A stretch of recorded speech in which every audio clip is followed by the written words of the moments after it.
estamos aqui, primeiro episódio do PalestraCast, dando início a um projeto de mais de 3 anos atrás, tiramos do papel e estamos iniciando hoje, dia 4/1/2023, gravando hoje, vai ao ar amanhã, dia 5.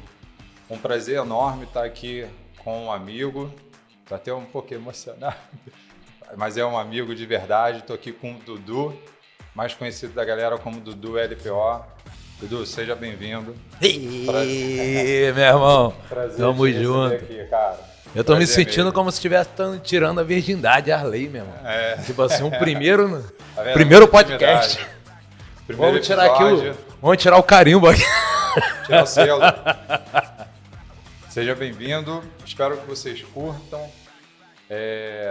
Estamos aqui no estúdio Seven Towers e prazer, é só o primeiro de muitos, se Deus quiser. Dudu, quero só iniciar fazendo um quadro aqui que a gente vai ter no nosso canal. Já há mais de um ano eu faço todas as segundas-feiras, quando eu dou aula, eu boto lá no quadro uma frase, uma motivação, um conselho, algo do tipo, e aí eu chamo de motivação de segunda. E aí tem duplo sentido, né? Segunda porque é nas segundas-feiras que eu coloco, e motivação de segunda para aquela galera que não leva muita fé, fica meio como de segunda linha, enfim. De algum jeito ou de outro vai servir para alguém. Então, todo episódio nosso, eu vou trazer aqui a motivação de segunda da semana, e a dessa segunda foi o primeiro dia útil do ano, foi essa aqui. Feliz 2023, não faça o possível, faça o seu melhor. Então, fica aí de motivação, de recado para a galera. Boa, eu acredito muito nisso. É isso. Bom, eu sou fã do Mário Sérgio Cortella, né? E ele tem uma frase que eu carrego muito, aliás, ele fala que ele não é o autor, mas que ele fala muito e eu conheci através dele, que é quando ele fala que faça o seu melhor nas condições que você tem, enquanto você não tem condições melhores para poder fazer melhor ainda. Então é mais ou menos isso aí, esse é um resumo, né? Não faça o possível, mas faça o seu melhor. Bom, então vamos lá. A ideia do podcast, Dudu, é não ter pauta, é que seja mais uma conversa, um bate-papo mesmo, bem informal, que flui de forma orgânica, natural. Então, pode ser que a gente vá na frente, depois a gente volta. Não é que vai parecer confuso, mas é que seja natural uma conversa nossa aqui. Então, Dudu é grande professor, grande atleta, grande treinador, vários cursos ministrados, experiência enorme dentro da LPO, conhecido a nível nacional, dentro das plataformas, enraizado agora nos Lençóis Maranhenses. Em São Luís do Maranhão. São Luís do Maranhão. Dudu, prazer novamente estar aqui com a gente. Queria iniciar assim, como é que... Não sei se você começou o esporte com a LPO, mas como é que começou a atividade física, o esporte para você nessa sua carreira como praticante ou como atleta? Cara, Arley, primeiramente eu tenho muito orgulho aí que a Arley está desenvolvendo um projeto que eu acho muito bacana. Eu acho que quando a gente faz alguma coisa de coração, é sempre bem visto, né? E eu acho que essa coisa de falar de atividade, de esporte, é importante porque eu vejo que as pessoas elas carecem de informação, né? E muita gente tem essa necessidade de ter um entendimento melhor sobre não só a atividade, mas conhecer talvez as pessoas que trabalham diretamente com isso, né, que têm experiência sobre determinados assuntos. Eu, na verdade, comecei na minha vida esportiva muito cedo, né? Meu pai era militar, foi sargento da paraquedista, então lá em casa sempre foi meio tipo ordem unida, né? Todo mundo tinha que fazer alguma coisa. E o primeiro esporte que eu fiz foi natação. Sim. Mas fiz judô, fiz jiu-jitsu, fui jogador de polo aquático, escalei, fui escalador também. Como militar ou como Como hobby? militar, depois como civil, né? Fui paraquedista militar, aí competi pentatlo militar, pentatlo paraquedista, competição só de tiro, triatlon depois, fiz meio Ironman, fiz Ironman, fiz Ironman maratona, fez quantos? Fiz 2 Ironman e um meio. Fiz um meio em Pirassununga e fiz um em Floripa. O Ironman e fiz um Ironman em Angra, quando tinha, na época, né? Sei lá, parece que foi outra vida, mas tem uns 26, 28 anos aí. E, em resumo, eu fiz muitas atividades. De luta fiz mais 6 tipos. Qual foi, de esporte. De luta, qual foi que você levou mais tempo, ou que praticou mais, o que progrediu mais em luta? Eu acho que foi no jiu-jitsu. Foi no jiu-jitsu. Eu tive o prazer de conhecer grandes meninos aí da área de luta, que me incentivaram. Treinei jiu-jitsu aqui com o menino da União, né? O Marquinho, que inclusive é o coordenador lá da Kira Grace, né? Ah, legal. Ele é o coordenador da área de jiu-jitsu. E o Marquinho foi meu professor. Cara, eu acho que era para ter pego a faixa preta, né? Mas esse negócio de vai e volta, continuei na faixa azul. E já estou na faixa azul, sei lá, deve ter uns 15 ou 20 anos aí. Mas treinei muitos meninos da área de luta, né? Trabalhei com muita gente com preparação física. Depois que eu fui em São Luís a primeira vez, fui dar um curso lá em 2004 para consultoria de academia, né? Para Viva Água. E lá eu conheci o pessoal também da Fight House, que depois virou Gracie Barra. Meu amigo Ivaldo Alves também foi campeão de N, né? N eventos aí, já foi para campeonato mundial, pan-americano, sul-americano, etc. E já fez muitos campeões e muitos faixa preta. E eu treinei um bom tempo com ele lá. E eu acho que é um esporte que eu gosto, né?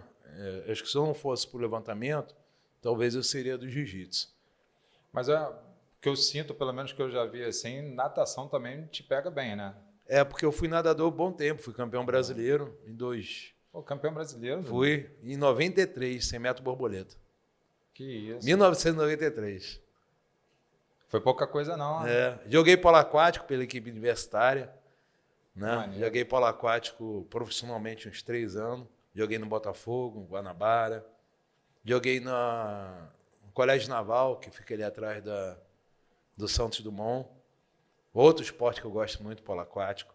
Embora não é muito fácil de fazer, né? Porque tem que ter uma piscina, tem que ter uma equipe, tem uma estrutura já um pouco mais complexa. Não dá para jogar ou treinar ou praticar sozinho. Né? Não dá. É um esporte que tem suas limitações. Um time com quantos? São quantos atletas cada time? Cara, são 6, né? São 6 atletas ali. É tipo um handball, né? Tá. Na verdade. 5 na linha, o goleiro. Mas você conta com uma piscina que tem que ter uns 3 metros de profundidade, tem que ser uma piscina semi-olímpica, olímpica.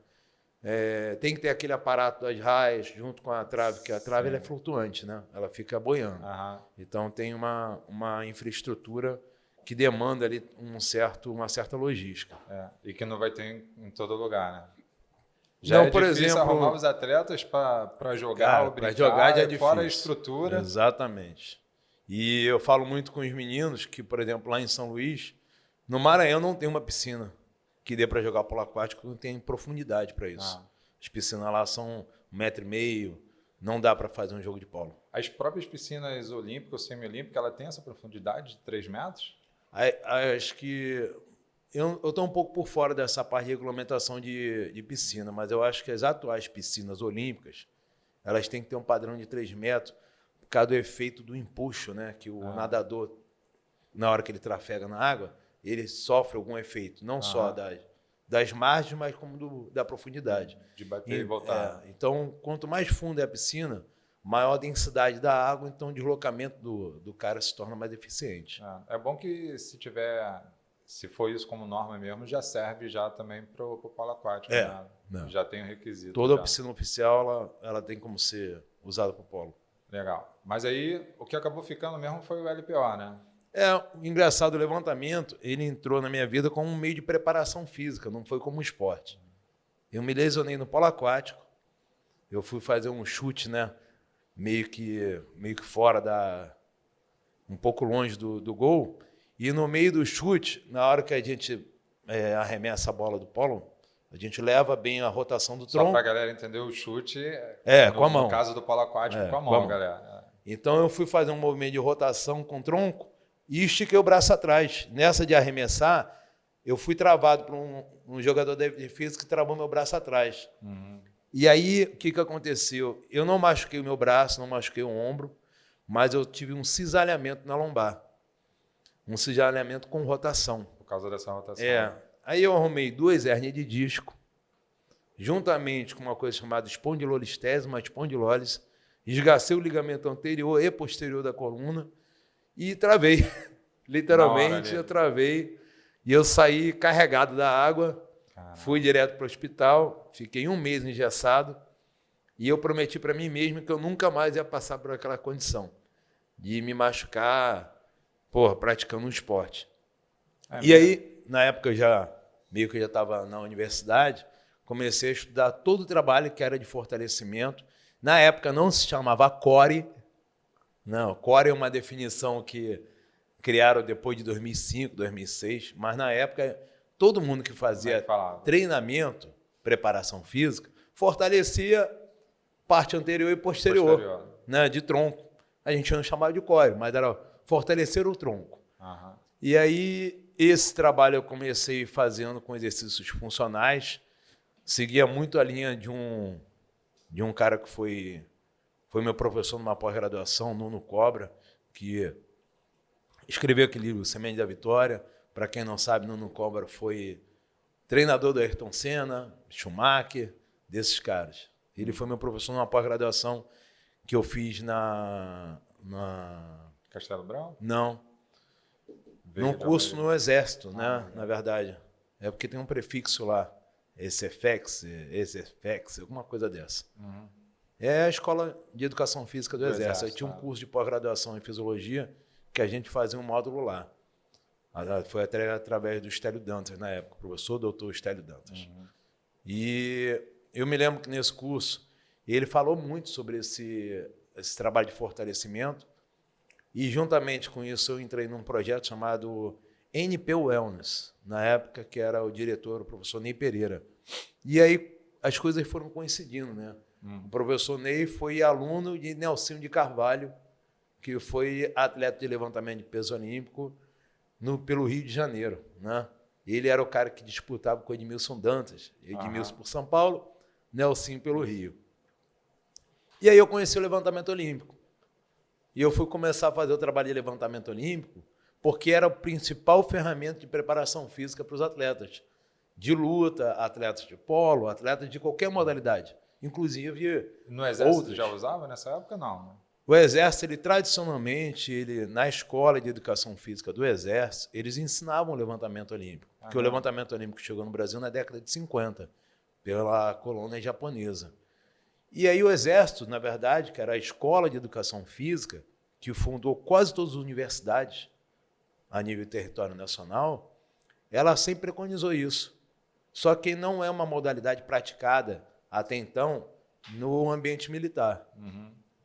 Existia o conhecimento, mas não era praticada porque, na verdade, dentro dos quartéis tinha já um padrão, né, de formatação, de preparação. Você vai ser paraquedista, então tem que ter um modelo de preparação.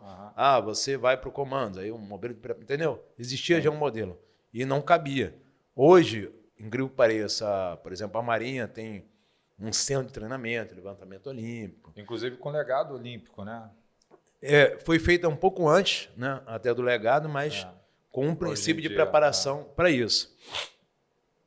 Você tem, dentro de algumas áreas militares, tem um centro de treinamento, que inclusive tem material de levantamento de peso olímpico, né, mas não era utilizado na época.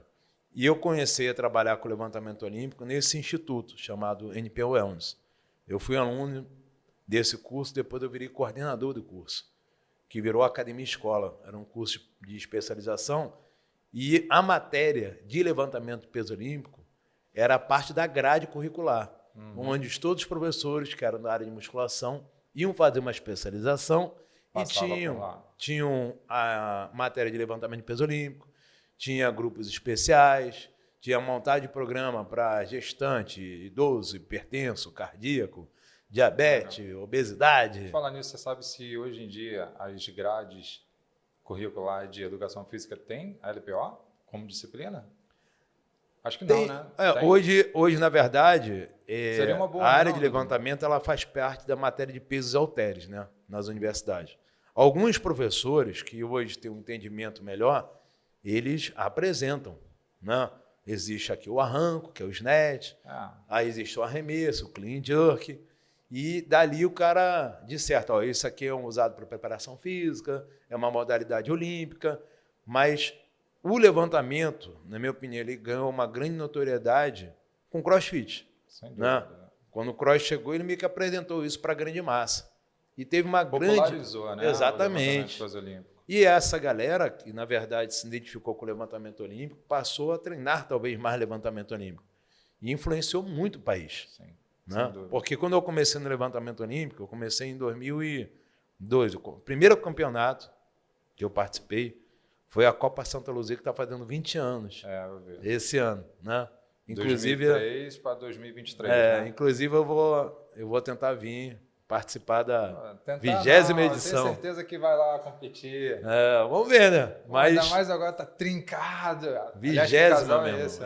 20ª edição da Copa Santa Luzia. Inclusive, se não me engano, acho que foi o Drago que comentou lá, você e a Eliane.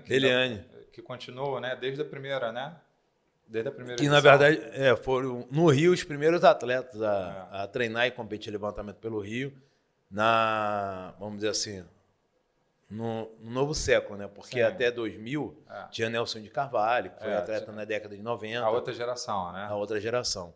Antes de mim foi Nelson de Carvalho, aqui no Rio, né? Sim. Mas eu falo muito isso com os meninos, que o esporte, o levantamento, ele entrou com um meio de preparação para fortalecimento e eu adotei ele como o meu esporte principal. Sim. Não só para mim, como para minha família, para o meu filho, para minha mulher, como meio de educação. Acho que eu ia falar, já adotou meio como estilo de vida mesmo, né? 100%, porque eu descobri algumas coisas que o levantamento me ensinou na vida. Eu trabalhava com esse curso de pós-graduação, né? Eu era professor da pós-graduação, professor da especialização e coordenador. Cara, eu estudei muito as áreas de treinamento de hipertrofia, força, etc. Né? E para vários grupos. Para grupo que queria performance física, para uns que queriam estética, para aqueles que queriam saúde. Né? E eu pude encontrar várias pessoas que tiveram situações atípicas na vida e que buscaram um treinamento de força para melhorar uma qualidade, às vezes até para sobreviver. Por exemplo, pessoas que são portadoras de HIV. Que é uma doença autoimune, né?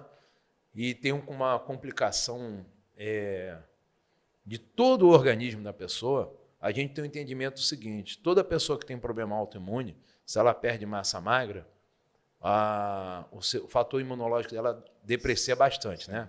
Cai.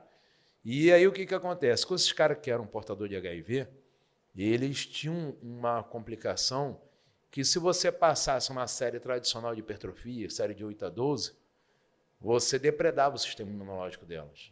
Então, exatamente, o treinamento de força, o levantamento, ele é até 5 repetições, então depredava o sistema imunológico. E automaticamente também aumenta muito a produção de testosterona, GH, GF1, que são hormônios que favorecem o cara ter um bem-estar.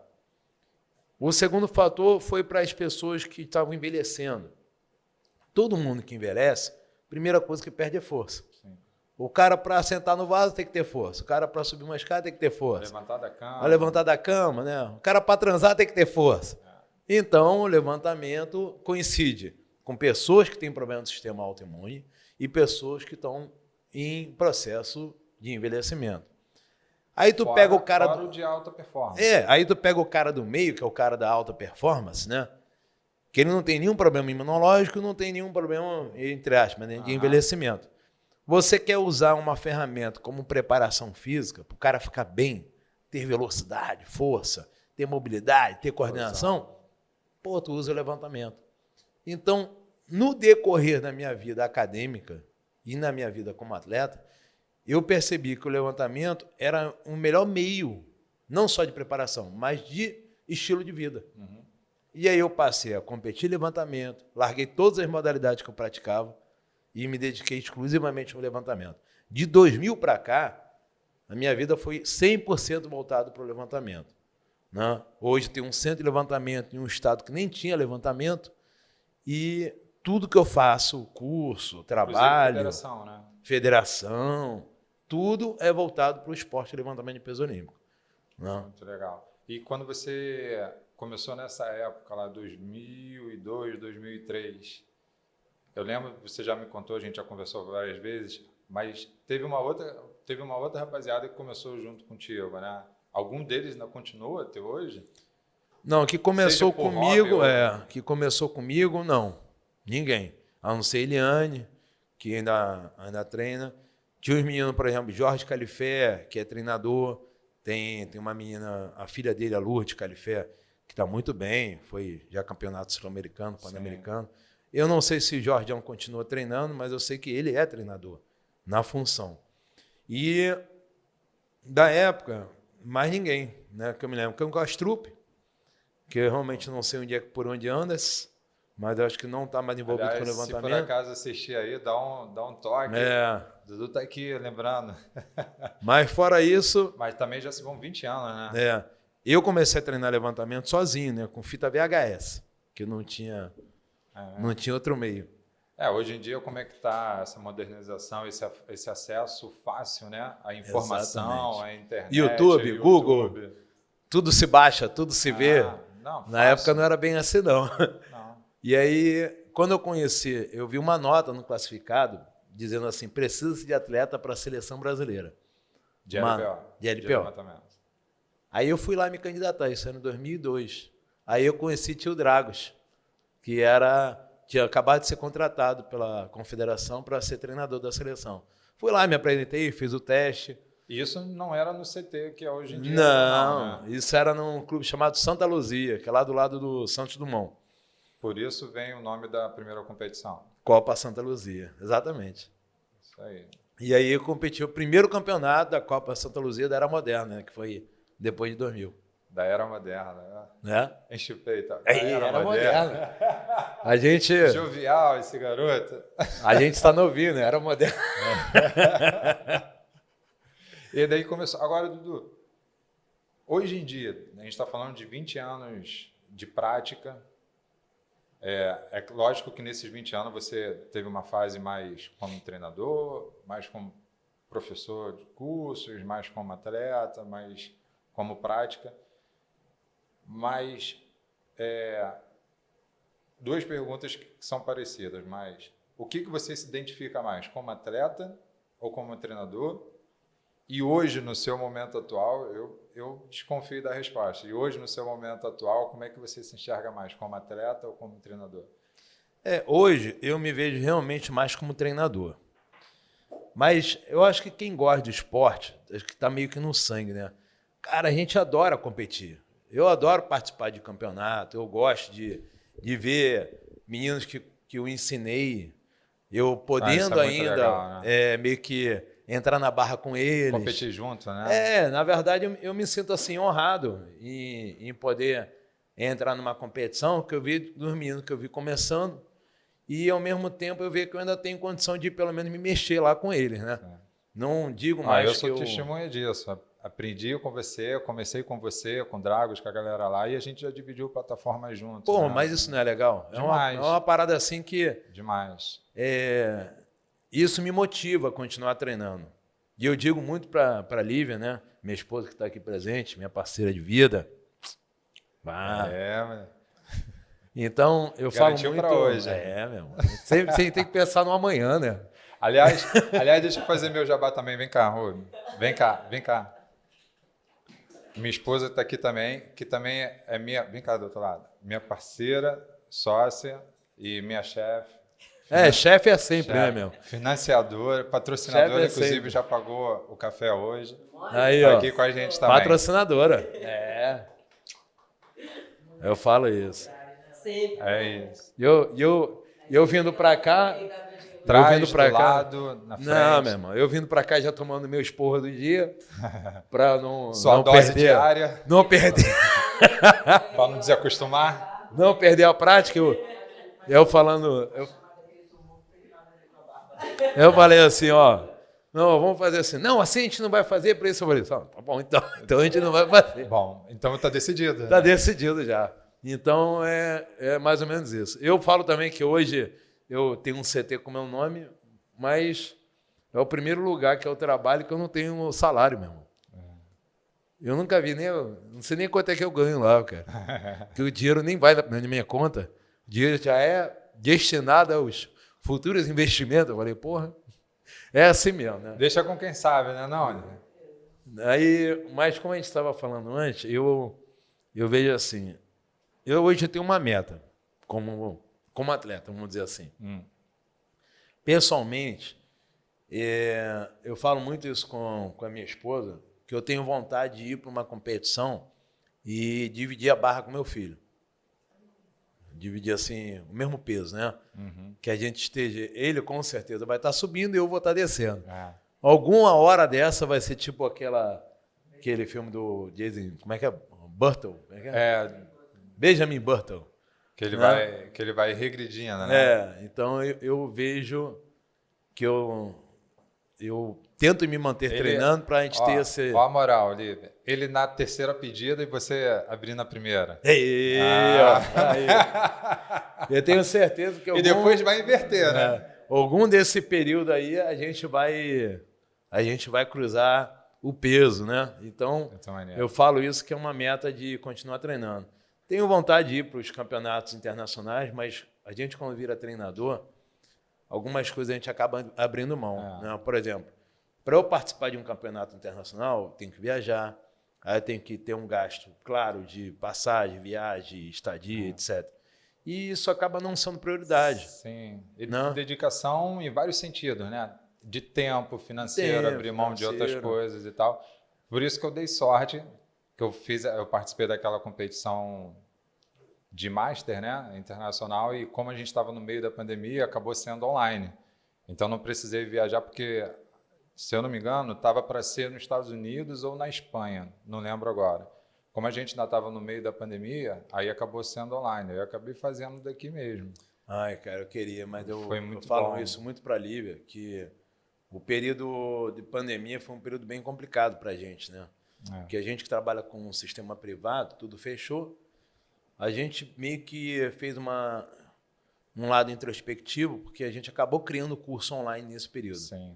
A gente montou o curso, escreveu o curso, em um período, tipo assim, que a gente realmente ficou dedicado full time pro projeto. Sim. Por isso que eu acho que o curso que a gente escreveu, esse LPO do Zero Pódio, foi um curso tão bacana, porque a gente se dedicou integralmente ao curso. Então, a gente teve essa possibilidade de não pensar em nada, não ter que sair para fazer nada a não ser o curso. Mas também se reinventaram nesse período, né? E foi o período que o curso, de certa forma, proveu muita coisa lá em casa, né?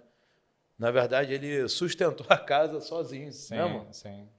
Nesse período que foi um período meio esquisito. Foi um período difícil para todo mundo, né? Inclusive os boxes de CrossFit tiveram que ficar dando aula online, eu dei muitas aulas online também.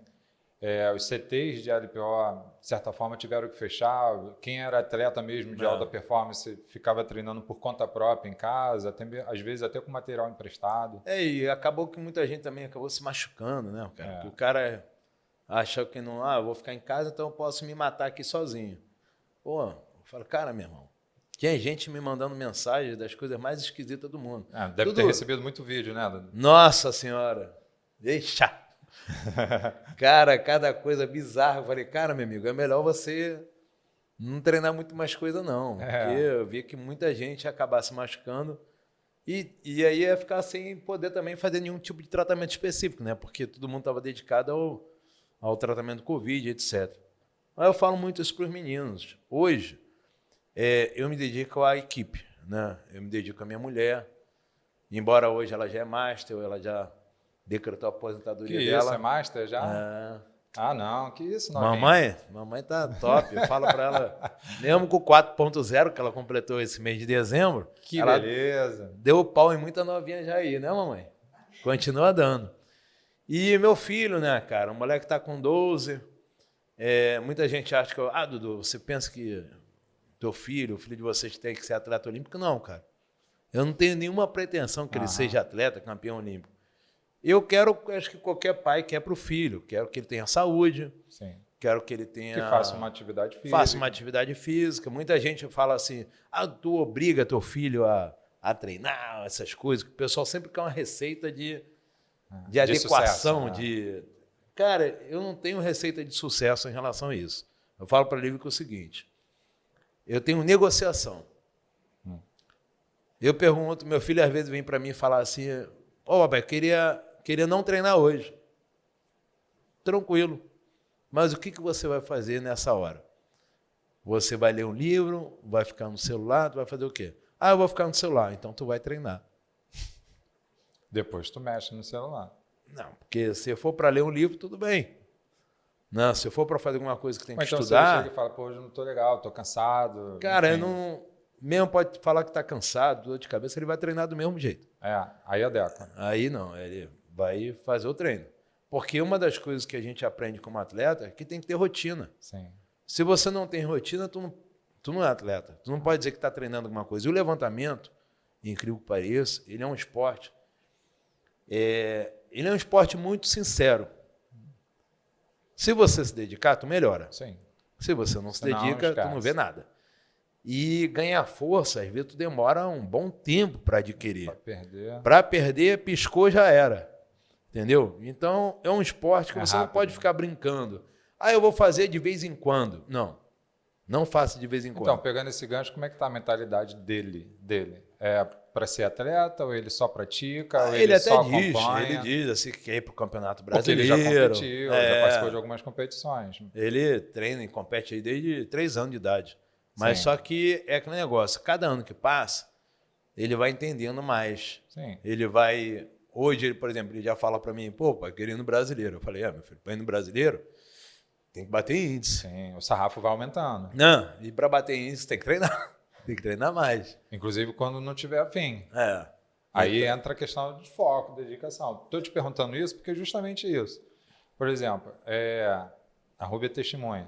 Anteontem mesmo, foi o quê? Domingo? Foi o primeiro dia do ano. Sentei com a Duda, como eu faço normalmente com elas, todo início do ano, peço desculpa pelas coisas que eu fiz, agradeço por tudo que a gente tem e tal, e traço algumas coisas pra gente. Bem superficial assim, porque eu não vou botar a Duda em certas conversas, mas uma das coisas que eu falei com ela é, filha, olha só, porra, você desde pequena, desde novinha, sempre praticou atividade física. Os pais professores, né, de educação física, então, aonde a gente trabalhava, onde a gente dava aula, ela estava sempre junto e participava. Então, já fez ginástica de tecido, já fez ginástica artística, já fez crossfit, já jogou bola, enfim. E assim, chegou um momento, nova ainda, que ela criou uma versão total de não querer fazer atividade. E aí, o ano passado, nesse mesmo momento do início do ano, eu já tinha falado, esse ano você vai ter que voltar a fazer atividade física. Porque chegou um momento que eu deixei ela à vontade e ela realmente abriu mão. Só que, eu não quero isso para ela. Então, nem que ela não queira, ela vai ter que fazer, porque eu me vejo na obrigação de investir na saúde dela. Se mais para frente, ela mais velha, maior de si, ela não quiser, paciência, eu não posso fazer mais nada, né? A não ser continuar instruindo e motivando ela a fazer. E aí, voltando a isso, estou te perguntando se a cabeça dele, a mentalidade dele ainda já é, na verdade, para ser atleta, porque aí você percebe isso, aí por isso você fala, não, está cansado, então vai treinar assim mesmo. Não, vai mexer no celular? Não, então vai treinar assim mesmo. Você meio que já direciona isso ou isso é um feedback que você tem ou sente dele? Eu acho o seguinte, ali. Sabe aquele negócio de escolher comida, né? Lá em casa, a gente quando era pequeno, a gente era muito, muito humilde e tal. E meu pai comprava aquilo que tinha condição de comprar. Cara, meu pai foi um cara excepcional. Mas eu acho que a criança... o mal, acho que hoje, de uma forma geral, é fazer algumas coisas que, na atualidade, dizem que é uma concepção moderna da pedagogia. Mas eu vou fazer um retrato fiel do que aconteceu na minha casa e que hoje eu vejo que a gente só saiu mais forte. O problema é que, às vezes, a gente coloca para a criança um nível de de decisão que ela não tem maturidade para decidir, né? Como eu posso estar falando coisas muito polêmicas, mas, pô, teve um caso aí eu acompanho direto rede social sobre mecanismo de educação. Aí as pessoas falam sobre isso.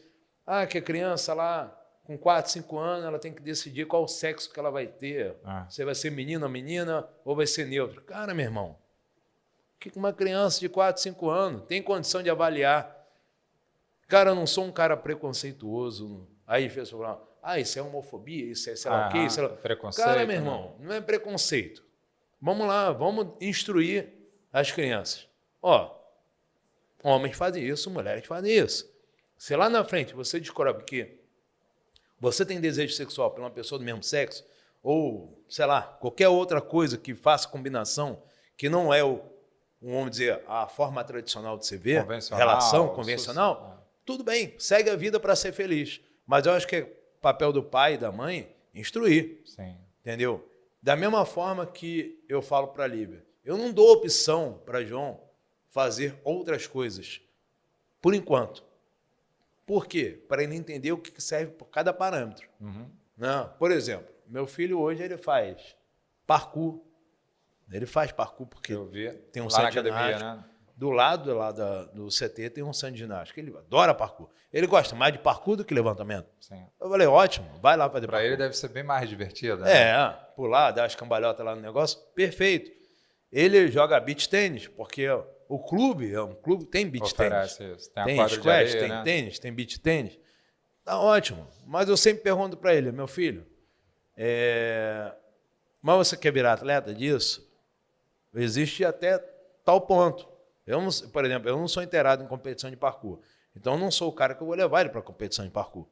Porque eu não saberia orientar ele. O treinador dele, o professor dele, um bom garoto, Ernilson. Cara, se tem competição, tem apresentação, ele leva, mas a nível nesse cenário nacional, se você quer virar atleta, como é que faz? Eu não sei o caminho. Então, eu não tenho como andar na escuridão. Sim. Né? Então, ele hoje treina levantamento, porque eu trabalho com levantamento. E, querendo ou não, ele pode, daqui a 10, 15 anos, não querer mais fazer levantamento. Opção dele. Mas ele vai saber o que ele vai fazer. Sim. Entendeu? Ele vai ter uma decisão. Isso eu conheço, isso eu não quero mais. Eu vou ter uma decisão. E é isso que eu acho que cabe aos pais. Eu falo muito assim, eu tenho muitos alunos que têm filhos, adolescentes, têm filhos novos, e dão a opção para a criança e para o adolescente não fazer atividade. E eu também vejo muitos adolescentes desses com problema de depressão, com problema de ansiedade. Sim. O garoto não gasta energia, fica lá até 2, 3 horas da manhã mexendo no celular, acha que isso é normal, aí cria alterações. Computador, algum jogo. Muitos eu acho que ganham uma avaliação de TDAH antecipada, que o garoto às vezes não tem. A própria depressão também. Exatamente, porque a gente sabe que a depressão tem... ele está depressivo, ele está com algum problema de depressão. Porra, olha só, depressão, muita gente sabe, por exemplo, para você ter um efeito sobre os hormônios, tem fatores da atividade e tem os fatores fisiológicos do teu dia a dia. A gente sabe que, por exemplo, o intestino, saiu os meninos lá do Confio no Doc, pode falar melhor do que eu, ele tem uma alta produtividade de endorfina, beta-endorfina, de serotonina. O intestino, na verdade, acho que é o órgão que mais produz serotonina, tirando o cérebro. Então, se o garoto come mal, come açúcar, besteira pra caramba, ele vai ter uma baixa produção ou uma produção inadequada desses hormônios. Sim. Ponto 1. Então, já tem um fator para depressão. Um processo intestinal que leva a isso. Isso é fisiológico. Fora isso, você tem essa coisa de usar celular. Aí o garoto mexe celular, tipo 11, meia-noite. A gente sabe que o uso de celular, tela, deveria ocupar 2 horas do dia. Ninguém usa celular 2 horas. Todo mundo usa mais, principalmente as crianças. Sim. E aí, ele usa 11 horas, meia-noite. E atrapalha o quê? O ciclo circadiano, sim, que é onde tem o maior pico de produção de GH. Que deveria ser usado para uma coisa, é usado para outra. Então, ele tem uma inibição do fator neural. Segundo fator que pode levar à depressão. E terceiro, outros problemas genéticos, que aí vem para a área da psiquiatria, a área da psicologia, que os caras têm um entendimento muito melhor porque são estudiosos da área. Fora isso, a falta de atividade. Então, o garoto não treina, ele usa celular de madrugada e ele come mal. Como é que esse moleque não vai ter depressão? Não. Fora questões genéticas também, né? Exatamente. Hereditárias. Às vezes os pais já são meio que desse tipo e por isso mesmo já meio que cria o filho, a criança, o adolescente nesse meio, achando que isso é normal. E a criança nasce assim, cresce assim e vai reproduzindo também esse tipo de conceito, né? Então, lá em casa, a gente não tinha opção de não fazer atividade. Todo mundo tinha que fazer. Era tipo ordem unida, como eu falei. E começou no quintal, né? Não, a gente treina. Meu pai amarrava corda atrás do quintal para a gente subir corda. O pessoal fala que eu aprendi a subir corda no CrossFit. Cara, eu aprendi com meu pai quando tinha 3, 4 anos de idade. Meu pai amarrava a corda e para subir para o segundo andar da casa, a gente tinha que subir pela corda. É mesmo? Entendeu? Então... Entrava pela janela? Não, a gente tinha que... Tinha uma porta mesmo? A corda ia para a mangueira, da mangueira ela dava um acesso à laje e da laje a gente entrava em casa. Então isso era desde pequeno. Que maneiro. Minha brincadeira de criança era subir corda. E tua mãe de boa com isso? Com teu pai? Não era de boa não, mas... Imagina a mãe. Como merda, de vez em quando cair. sempre caía um de vez em quando, então era meio que uma coisa natural, mas nem por isso a gente teve nenhum prejuízo físico, mental. Não, muito pelo contrário, a gente saiu de lá já para uma atividade, a qual meu pai orientou, no caso era a natação, que na cabeça do meu pai ele é bem prático. Ó, se vocês forem na praia, o planeta ele é constituído mais de água do que de terra. Então, vocês têm que saber nadar. Se vocês andarem de barco, se for numa piscina. Então, nadar é questão de sobrevivência. Então, primeiro esporte, natação. Era uma questão prática. Vocês têm que saber se defender. Então, o segundo esporte foi o judô.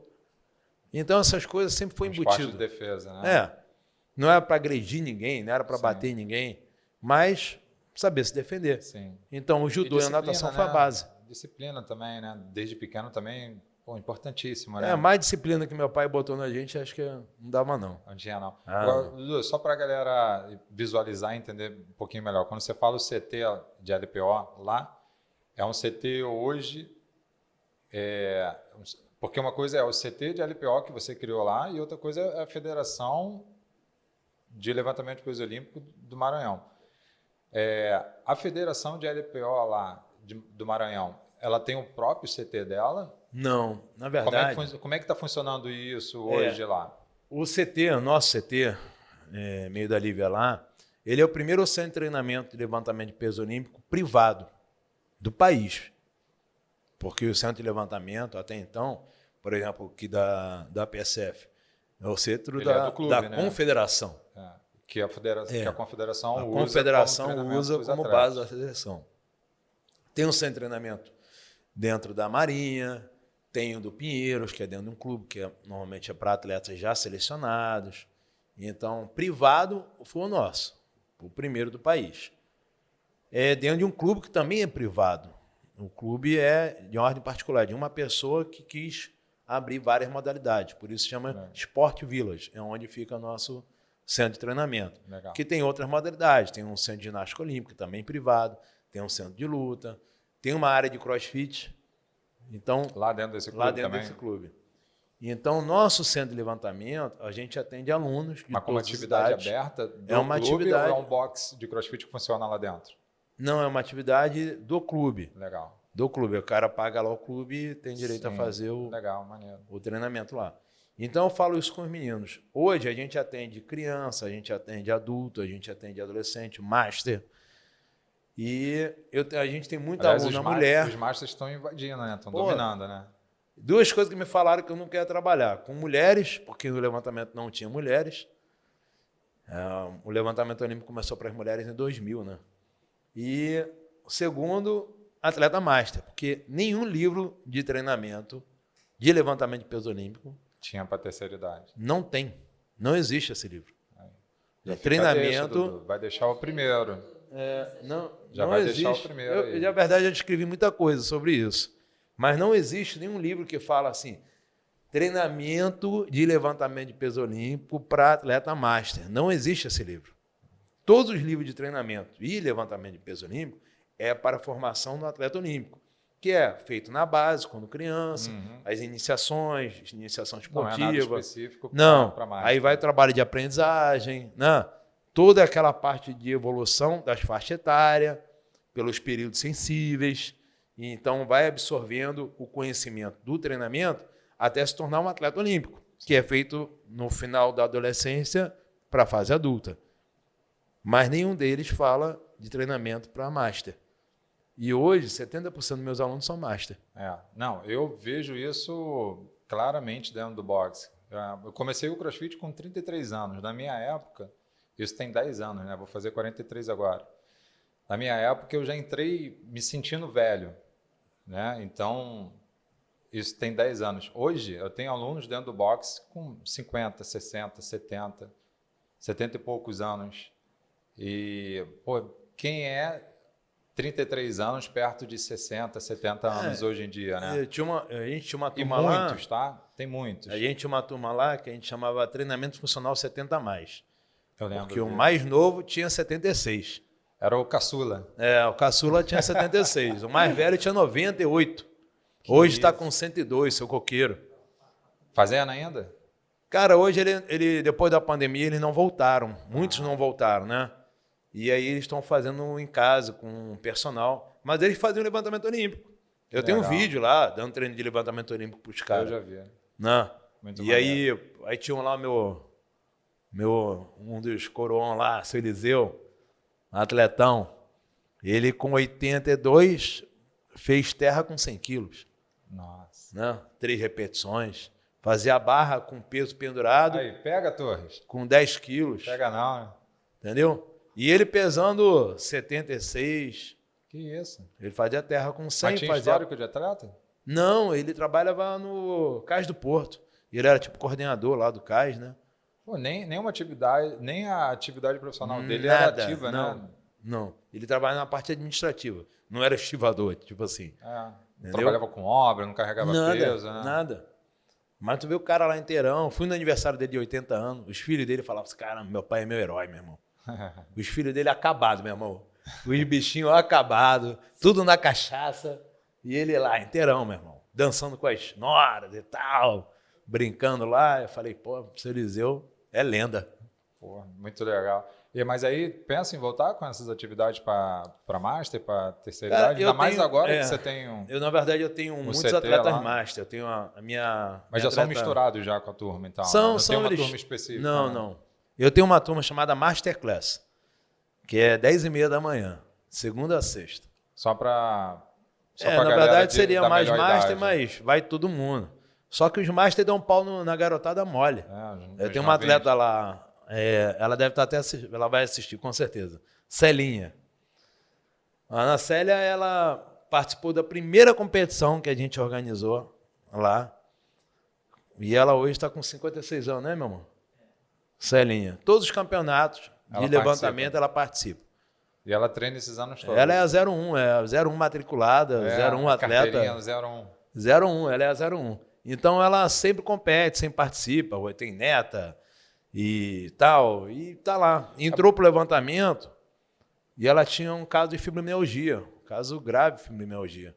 Ela entrou para fazer um trabalho só de atividade física, gostou, e aquele negócio que eu estava explicando sobre a doença autoimune. O levantamento ela não passa de 5 ou 6 repetições. Então não deprecia o sistema imunológico. Ele não é catabólico. Né? Ele tem um processo de anabolismo muito alto, ele não é catabólico.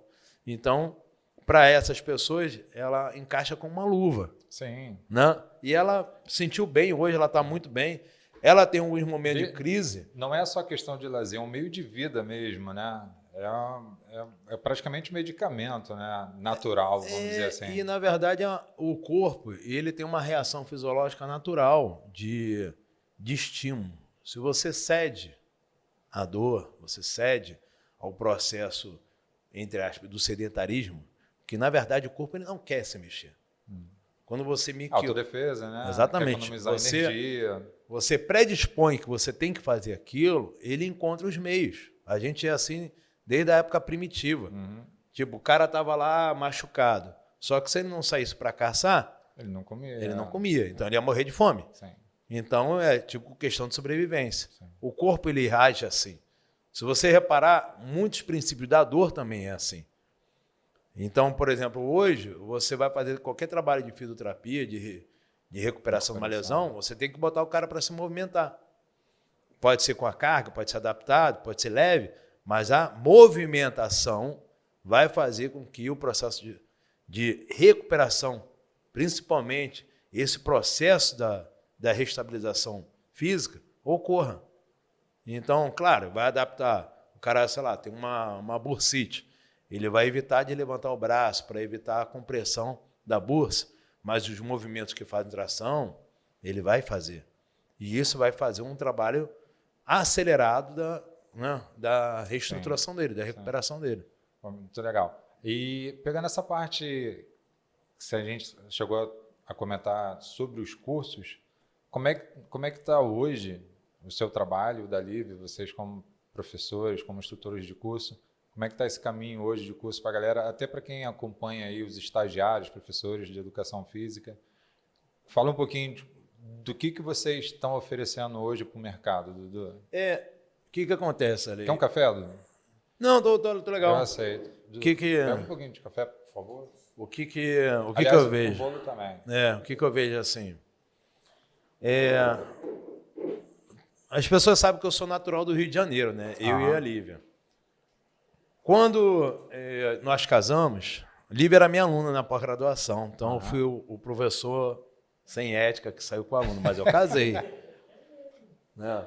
Mas eu sei que você não teve culpa, que foi ela que deu em cima, não foi? Nada, meu irmão. Eu falei para ela desde o primeiro dia. Vamos sair ou reprovo? Não, meu irmão. Eu falei para ela desde o primeiro dia. Cara, eu não sei o que você vai entender disso, mas tenho certeza que você é a mulher da minha vida, eu vou casar com você. Eu falei isso para ela e falei para o namorado dela da época. Conta essa história, Dudu. Falei, foi real. Falei, cara... Sinto muito, irmão, mas ela vai ser a mulher da minha vida. Lamento, mas eu tenho que ser sincero. Eu vou fazer de tudo para ficar com ela. Faz a tua parte que eu faço a minha. E quem fizer melhor leva. Meio que alvo à frente e fogo, entendeu? E estamos aí. Eu falei aí, ó. Quantos anos já ali? 13. Eu falei para ela... Um molequinho de quanto já? 12 anos. Falei para ela, não, cara, eu vou casar contigo, você é uma mulher da minha vida. E não deixei escapar, de jeito nenhum. Igual a gente peguei em hook grip. Pega em hook grip, para não largar. Então, em 2007, a gente começou a namorar, tal, noivou, casou em 2009, fomos para São Luís do Maranhão. Moramos lá 2 anos, João nasceu lá em 2010. Quando eu voltei para o Rio, eu tinha fechado o curso de pós-graduação, que eu era coordenador aqui, eu fechei o curso para ir. E aí, quando eu voltei, eu falei, caramba, meu irmão, e agora? O que eu vou fazer? Tinha acabado de sair da empresa lá, eu voltei por um problema de saúde da minha mãe. Isso em 2007? E em 2011, quando eu voltei eu comecei a dar curso lá no Maranhão, dava curso para o país inteiro em 2004. Em 2007, quando a gente conheceu, a gente foi lá para conhecer e tal, mas fui para dar curso. Em 2009, nós fomos morar lá. Uma proposta da professora Denise, que é a dona da Viva Água. Uhum. E aí, em 2010, João nasceu lá. João é maranhense. Né? O único realmente da família maranhense é João. Em 2011, eu voltei para o Rio. Só que quando eu voltei para o Rio, o cenário já tinha mudado também. E a gente tinha fechado o curso Academia Escola. E aí eu... Só cortar lá. Que isso? Como é que alto nível. Uma coisa ligada ao Arley não vai ter um bolinho de cenoura? Pô, meu irmão, tem esse negócio de esse negócio de no sugar. Isso aí acabou, meu irmão. Acabou essa porra. Mas lactose free. Acabou essa porra. Não existe mais isso. Dizer que é pé na porta total, pelo menos só a metade tem cobertura e a outra não. Beleza? Tá bom, meu irmão. Então a parte mais fit é do lado de cá. A gente fica com as 2 metades. Com certeza. Eu como das 2, não tem problema. E aí, em 2011, quando eu voltei para cá, eu falando com a Lívia, caramba, eu quero retornar um projeto de curso aqui. Cara, eu vou procurar meu amigo Dragos. Aí fui até atrás, vou achar Dragos. Achei Dragos, falei, cara, Dragos, a gente precisa retornar o negócio de curso e eu tenho um projeto, vamos fazer um curso de levantamento de peso olímpico para professor de educação física. CrossFit tinha acabado de desembarcar aqui. Aí, pô, Dudu, mas isso vai dar certo? Esse projeto foi a primeira turma de treinadores de LPA? Não, foi o nível 1 de levantamento. O nível 1 ainda. Aí eu escrevi o nível 1 e a gente montou o curso e vamos lá. Demos o primeiro curso. Nessa primeira turma, estava presente meu amigo Kaká, da K9, os meninos da Ilha, Diogo, João, aí Marquinho, que está na Cavaleiros, Henrique, todos esses meninos foram da primeira turma, nível 1. E aí deu muito certo o curso, porque a galera do CrossFit estava precisando fazer um curso de levantamento, a gente apresentou isso aí. E aí a gente fez nível 1, nível 2, e tinha um que era nível 3 que a gente meio que tirou. Em 2013 para 2014, eu escrevi a escola de treinadores para Fitness Coach. 2013 e 2014. Aí a gente abriu a primeira escola de treinadores de levantamento de peso olímpico, uma especialização de 8 meses. Foi uma turma enorme, né? Foi. E essa galera toda, de novo. Você foi da turma 1, não foi? Eu fiz todos os cursos. Nível 1, nível 2 e escola de treinadores. Querobel e tudo mais. Querobel também. Era um curso que eu também dava. Que até dou pouco, até dei agora recentemente. Fora os outros que você dava também, mobilidade, tudo mais, enfim. Mas eu lembro, o que me espantou foi a primeira turma de treinadores. Cara, eu lembro que a gente tinha mais de 50 na turma. E eu falei óbvio que foi diminuindo. Eu falei que a turma ia diminuir, né? Porque faculdade já é assim, pós-graduação é assim. E o curso tinha uma característica de não formar todo mundo. Era formar realmente quem queria trabalhar com aquilo, né? E sempre foi o nosso objetivo. Ele foi autosselecionável, né? Até o final. E aí, a gente deu vários anos no nível 1, nível 2, continua aqui no Rio. E aí eu fui para São Luís do Maranhão em 2018, né? Automaticamente, para eu voltar aqui no Rio, para dar nível 1 e nível 2 com Dragos, ficou inviável. Sim. A escola de treinadores, a gente fez 5 turmas. De 2014 até 2017, 2018. Foi o quê? Quase uma turma por ano? Foi mais ou menos uma turma por ano. Só que eu falei com o Drago também ia ficar inviável. E eu até tenho um modo que a Aninha falou que vai abrir esse ano de novo. Só que eu sei que, por passagem, tudo se torna muito inviável. Né? E lá em São Luís, eu abri um curso com a Lívia, pegando essa experiência, não só do nível 1 e nível 2, mas tem muita gente lá que vem do interior, dos estados, né? Cara, Bahia é um estado enorme. Maranhão é um estado enorme. E que não tem acesso a essa formação. Cara, né? A galera sai do centro do Maranhão para São Luís, são 12 horas de carro, meu irmão. Tem noção? Haja chão, né? Dá para atravessar do Rio até o Paraná, não é? Vai sair moleza pro Torres, né? Então... Para quem faz 21, Só que aí o cara pega 12 horas de carro para pegar no aeroporto, chegar no aeroporto de São Luís. Aí tu imagina, 12 horas de carro, depois pega avião e vem em São Paulo, Rio, alguma coisa assim. Então eu tive que criar um curso que atendesse aquele cara no maior âmbito possível. Então eu montei a capacitação de levantamento de peso olímpico, que é um curso diferente do nível 1 que eu dava com Dragos aqui. Porque o objetivo era formar o cara, dar o máximo de conhecimento para o cara trabalhar com aquilo de imediato. Enquanto que aqui o cara tem mais tempo para trabalhar isso. Sim. E lá o cara não tem isso. Pode-se dizer que ele é um meio termo entre o nível 1 e a turma de treinadores? Não, ele é um meio... na verdade, a capacitação eu peguei assunto de fisiologia, posturologia, técnicas para desenvolvimento do atleta, prática. No segundo dia, tem a parte de periodização, treinamento cruzado, prática. Então, a capacitação é isso. Inclusive, eu vou dar esse curso aqui no Rio, em Cabo Frio, lá na K9. Legal. Agora, daqui a aí. 3 semanas, dia 20 e 21, né, amor? 20 e 21. As estão abertas já? Estão abertas. Já estão para encerrar as inscrições, mas ainda Entra em contato direto com o Dudu e com Entra em contato com meu amigo Marcelo, da Capacitação em Levantamento de Peso. Tem um Instagram. @capacitação e levantamento de peso. Show.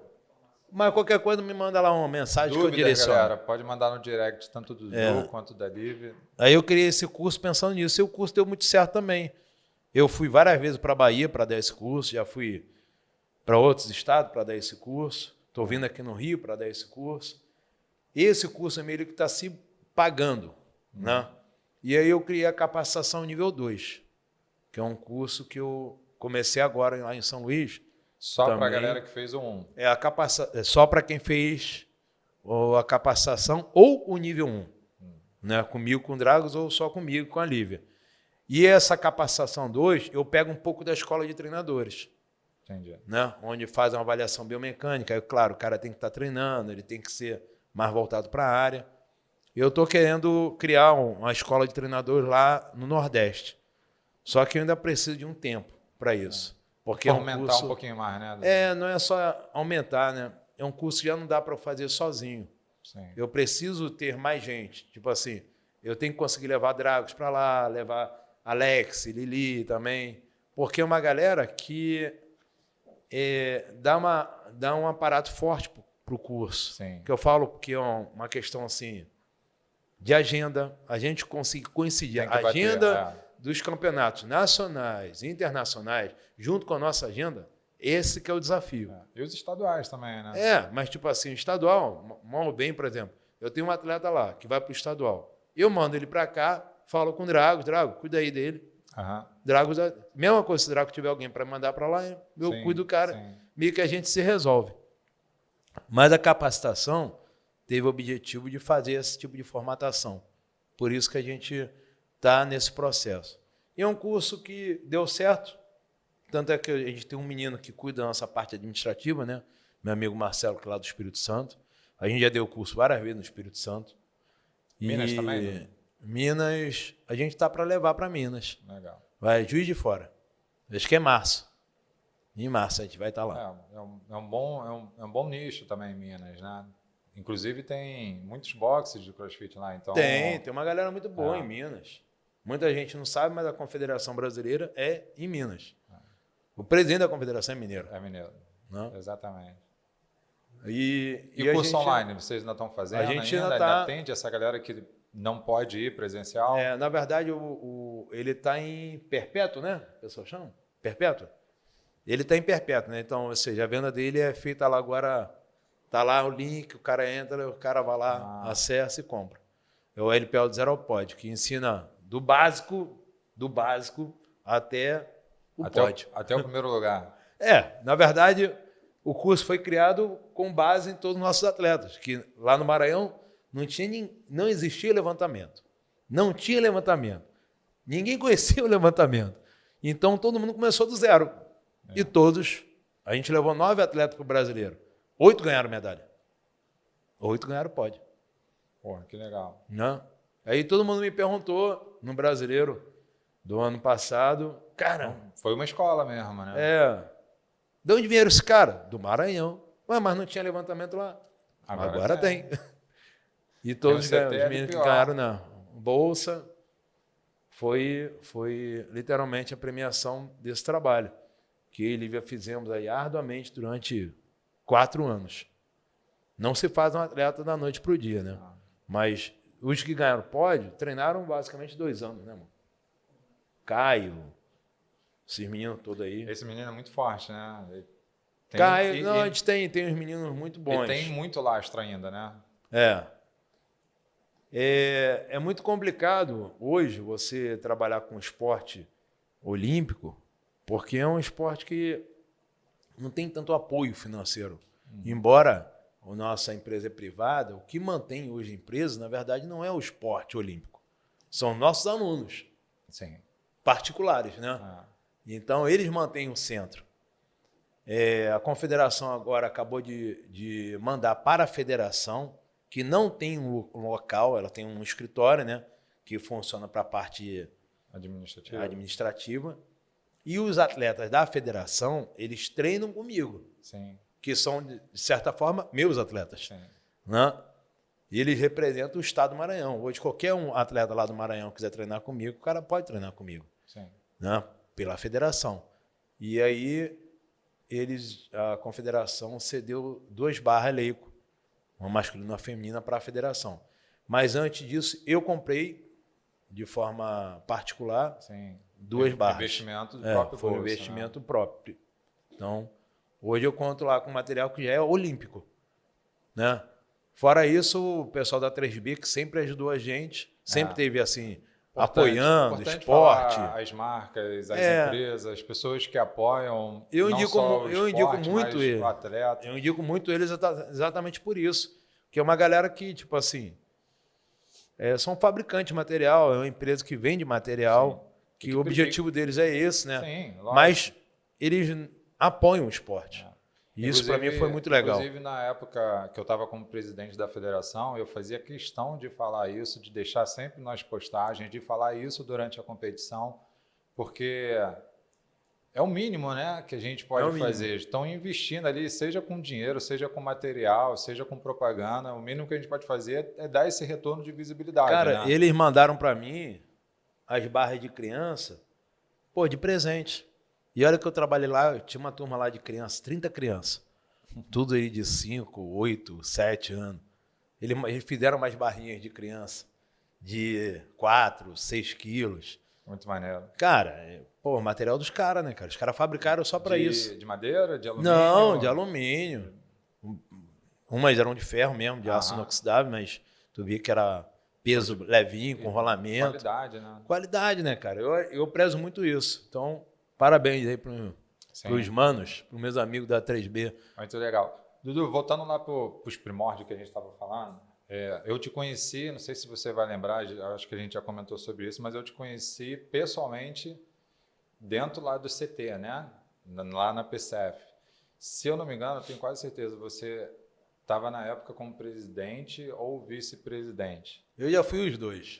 Pois é, por isso que eu não lembro ao certo, mas por conta do CrossFit, aí a gente volta a falar que, graças a Deus, o CrossFit apareceu porque fez um boom no LPO, e era uma coisa que eu comentava até no início lá, porque, e aí não é achismo, eu vi isso, alguns atletas de LPO, alguns treinadores de LPO, meio assim com o CrossFit, e eu falava, cara, não tem por que fazer isso, faz o contrário, em vez de querer distanciar o CrossFit, pega o CrossFit e faz isso somar ao LPO, né? Porque é óbvio que vão ter prós e contras, mas pega os prós, enaltece isso, valoriza isso. Olha aí, o que acontece? Eu vim do levantamento, né? Vim da área de treinamento de força, mas eu nunca tive esse problema porque muitos amigos meus eram do CrossFit já. Sim. Esse menino mesmo da Cavaleiros, Henrique, Marquinho, Kaká, são amigos meus de longa data. Eu conheço eles, que eles eram meus alunos da Academia Escola. Sim.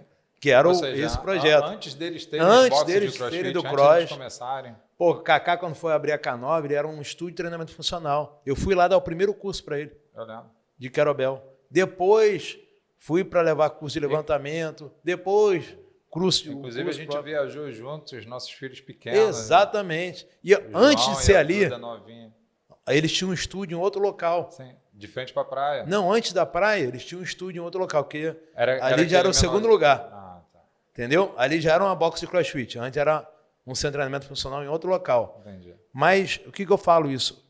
E era que já tem um tempo isso, né? Deve ter uns... Nossa, bota tempo. Mais de 10 anos, né? Sem dúvida. Então eu falo isso com os meninos.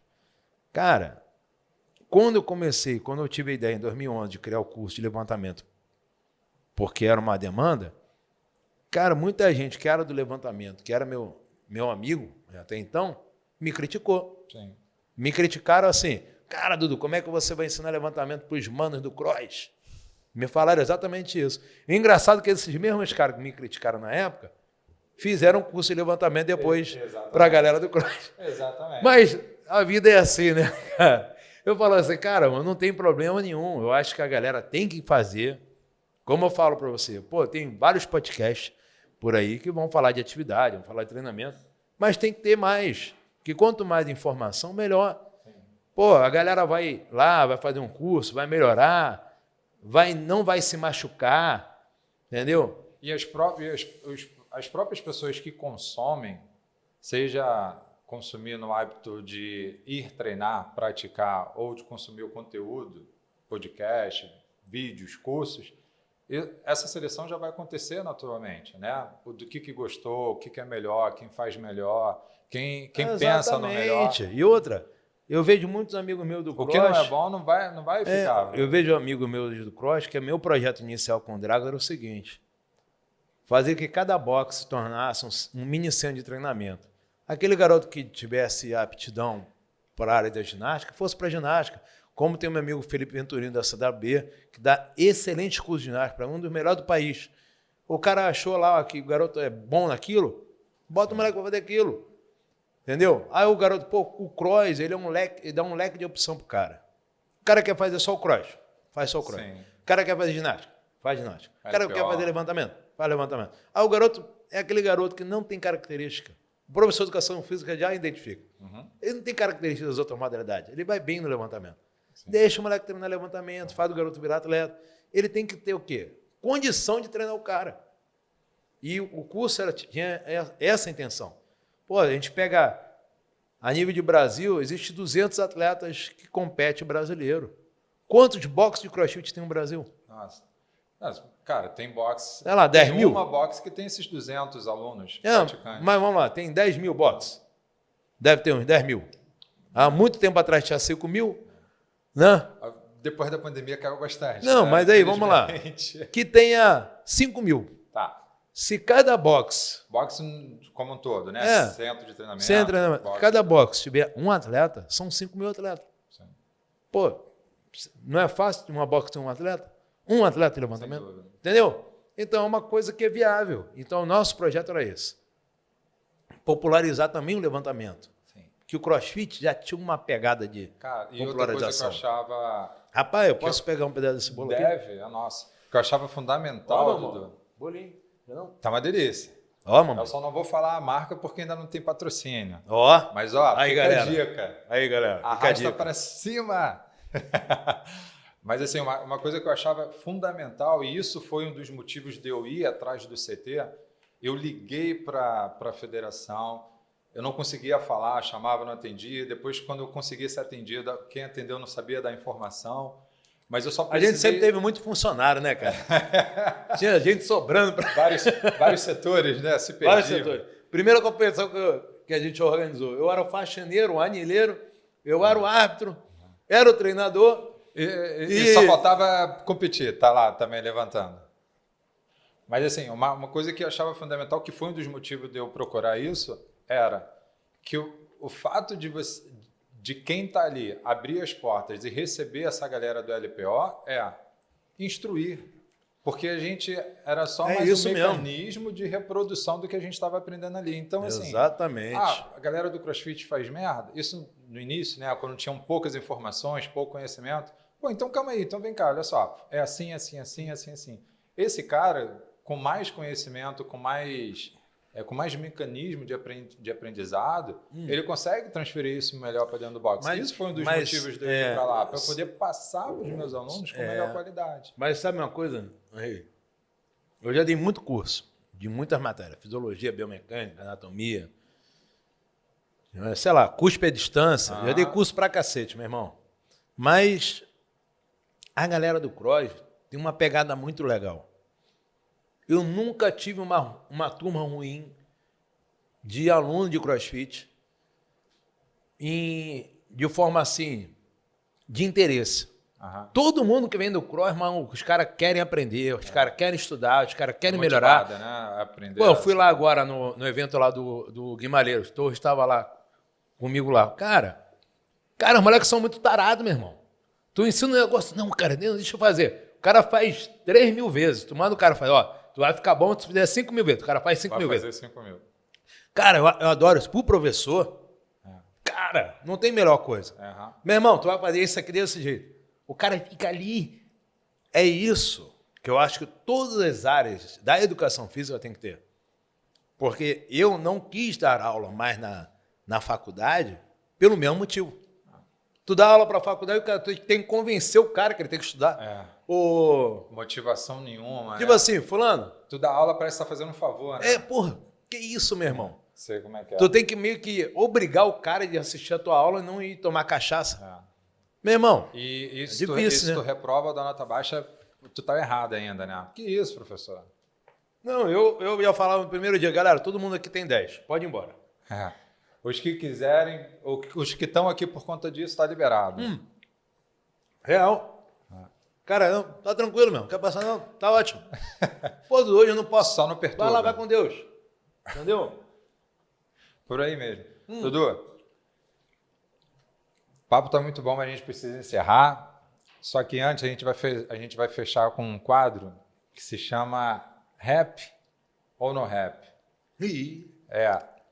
Na época que eu estava como presidente da federação ainda, de LPO do Rio, no meio da pandemia, para eu poder movimentar, fiquei fazendo lives, inclusive você participou, outras pessoas participaram, e eu tinha um quadro que se chamava Arremesso e Arranco, que era um bate-bola. Eu fazia uma pergunta, você respondia sem muitas delongas, mas agora eu adaptei para fazer um rap ou no rap. Então eu vou botar alguém, ou alguma coisa, ou uma empresa, uma marca, enfim, e aí você dá um joinha ou joinha negativo, você fala um rap ou no rap e brevemente o porquê que tu deu rap ou no rap. Beleza. Esse aqui sou eu dando rap, esse aqui embaixo é o head judge mais conhecido mundialmente dentro do cross, que é o Adrian Brosnan, o mais conhecido, que é o responsável pelo CrossFit Games. Solta a brasa aí. E o primeiro, nosso primeiro personagem.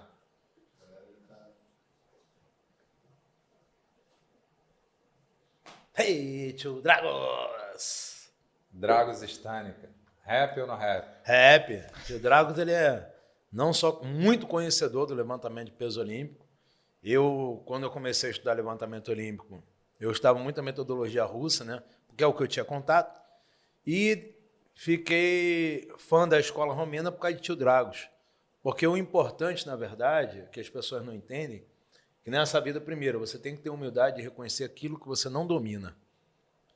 O Dragos, ele foi criado na Romênia, nascido e criado, foi atleta europeu, e ele teve contato com toda essa parte de vivência do levantamento, como foi feito as escolas na Romênia. Não? Cara, existem 1000 escolas que são fantásticas no mundo. Sim. Mas a Romênia, ela se encaixou muito bem no Brasil, porque ele estava aqui.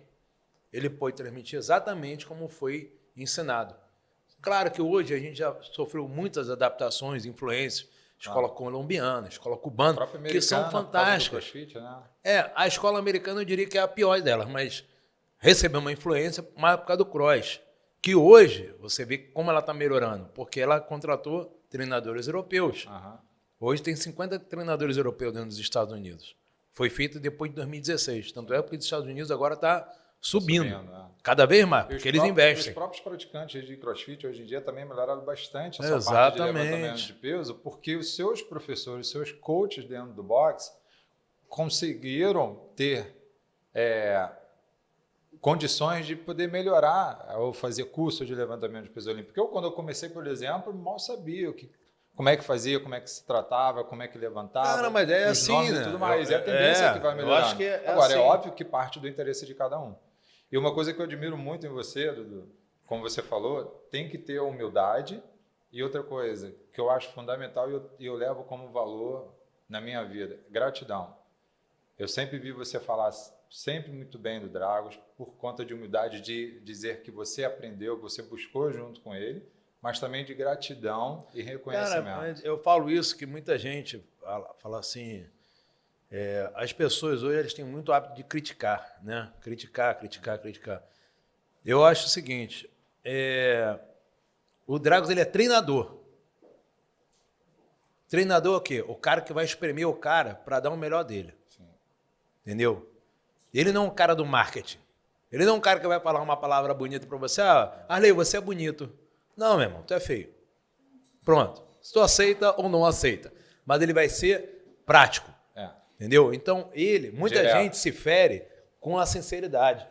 Mas eu vivo falando isso para ele. Hoje eu prefiro lidar com as pessoas sinceras. Que ela não fale a coisa para te agradar, mas fale a verdade. E ele é esse cara. Ele fala o que tem que falar. Quando eu chamei ele para a gente dar os cursos, Ele falou, Dudu, o que eu vou ensinar esses caras do CrossFit levantamento, meu irmão? Eu vou ensinar os caras a fazer o que eu faço e aí vão competir comigo? Não, droga, eles não vão competir contigo. Não tem como competir contigo, porque tu é um cara muito mais experiente, tal.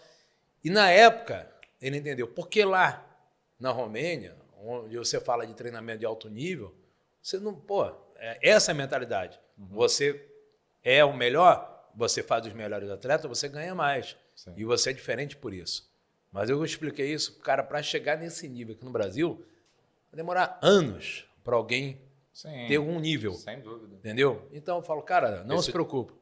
É o diferencial. E hoje, se a gente não ensinar para os caras, daqui a pouco não vai ter levantamento aqui. Exato. Entendeu? Exato. E Foi o que ele eu falei pegou. aqui no início. Agrega, traz para você. E ele pegou essa visão. Vamos para o segundo. Então, rap. Aí, o CrossFit em si. Cara, eu acho o CrossFit uma excelente modalidade. Muita gente fala coisa. O CrossFit machuca, lesiona. O CrossFit não machuca, ele não lesiona. É uma excelente atividade para iniciação para criança, porque a criança tem várias vivências. Só que o que eu falo para todo mundo, quem machuca ou quem não faz uma boa modalidade, uma boa atividade, é o coach. Exato. O coach tem que estudar. Não é a atividade em si. Não é a quem atividade. Tá Cara, quem tá passando. A Rússia preparava os atletas com basicamente o que tem no boxe de CrossFit. E ele preparou atletas campeões olímpicos e mundiais. Sim. Se você pegava um centro na Estatal de Cultura Física de Dominante, Moscou, né? eles tinham o quê? Caixa, bola, kettlebell, barra. Pronto, era isso que tinha. E treinou campeões olímpicos. Mas os caras eram cientistas da área da atividade esportiva. E o que tem no boxe? É exatamente isso. Aí, às vezes, o coach ele não quer seguir um planejamento. Ele não quer montar uma periodização. Ele quer fazer as coisas de orelhada. E isso machuca. Sim. Então, não é o CrossFit que machuca. O que machuca é o quê? Falta de estudo. E a falta de comprometimento com o aluno durante a aula também. Exatamente. O cara estuda, ele vai entender. Pô, não posso fazer só isso. ler o que está no quadro e deixar o aluno fazer. Não, e outra, é aquela coisa de querer cuidar das pessoas. Exato. Né?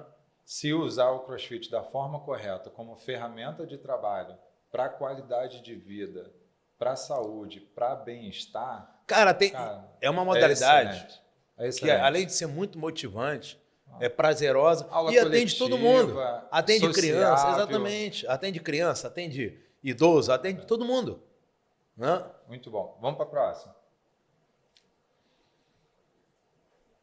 A FELP, Federação de Levantamento de Peso Olímpico do Estado do Rio. Cara, a federação, para ela sair do papel, me lembro que eu com o Dragos aí, meu irmão, a gente se matou. Cara, eu gastei um dinheiro que até hoje eu não entendo como é que minha mulher me permitiu gastar tanto dinheiro pra gente de novo, legalizar. Investimento do próprio bolso. Porque, cara, as pessoas falam, a gente tem que ser profissional, mas a gente não tem um dinheiro para assim, eu vou pegar o meu dinheiro que eu vou investir. Mas todo mundo queria ver o negócio. Eu queria ver, Drago queria ver. A gente pegou lá parte do dinheiro dos cursos que a gente dava, a gente botou na federação. Sim. De maluco. É um dinheiro assim. Reinvestia, né? Reinvestia para ver a coisa acontecer. Aconteceu parecido lá no Maranhão. Tudo bem que agora a federação está andando sozinha. Mas... é um processo. Primeira competição lá, eu tirei um dinheiro do bolso e fiz o campeonato. Não sabia nem se ia dar certo. Eu tô passando por isso agora de novo, né? Que eu sou presidente da Federação de Funcional Fitness do Estado do Rio. Estou criando, não existe, estou criando. Então, assim, tem coisas que eu estou fazendo tirando do bolso também. Cara, mas não é... para começar tem que ser. Exato, depois para mim não é nenhum absurdo. Primeiro, porque ninguém está obrigando a fazer isso. É mais ou menos isso. É porque eu quero. Era o nosso caso. E segundo, eu quero ver acontecer. E eu quero participar, eu quero fazer parte disso. Eu acho legal, cara. A gente tem que... Cara, tem tantas coisas que as pessoas se metem em projetos loucos aí. A gente, pelo menos, se mete nos projetos no pior das hipóteses, de saúde, né? Foi experiência. Próximo. Aí, CT, LPO, RJ. Aí é minha equipe lá do Maranhão. Meus atletinhos, todos estão treinando ainda. Só para a galera entender, eu botei o RJ ali, entre parênteses, que é para a galera identificar. Mas a gente aqui no Rio, para quem conhece dentro do LPO, sabe que o CT LPO, quando fala, já sabe que é ali. Dentro da PCF, é o CT da seleção. E eu peguei essa foto aí que tá bonita, que é a galera lá de São Luís. Né? A gente botou o nome de CT LPO MA em homenagem ao Rio de Janeiro. Que essa marca a gente criou aqui. Sim. Que a gente abriu um CrossFit lá, que a Arley trabalhou lá com a gente. Lá no... Foi o primeiro, Né? o primeiro professor, dei a primeira aula lá. Então eu falo isso pro menino, cara, a gente gosta, a gente se amarra em fazer isso. Então eu acho que esse centro hoje, ela é pago pela confederação. Mas as obras que tiveram lá, boa parte do material de lá, a gente comprou como? Com os cursos. Os professores Era pago com o quê?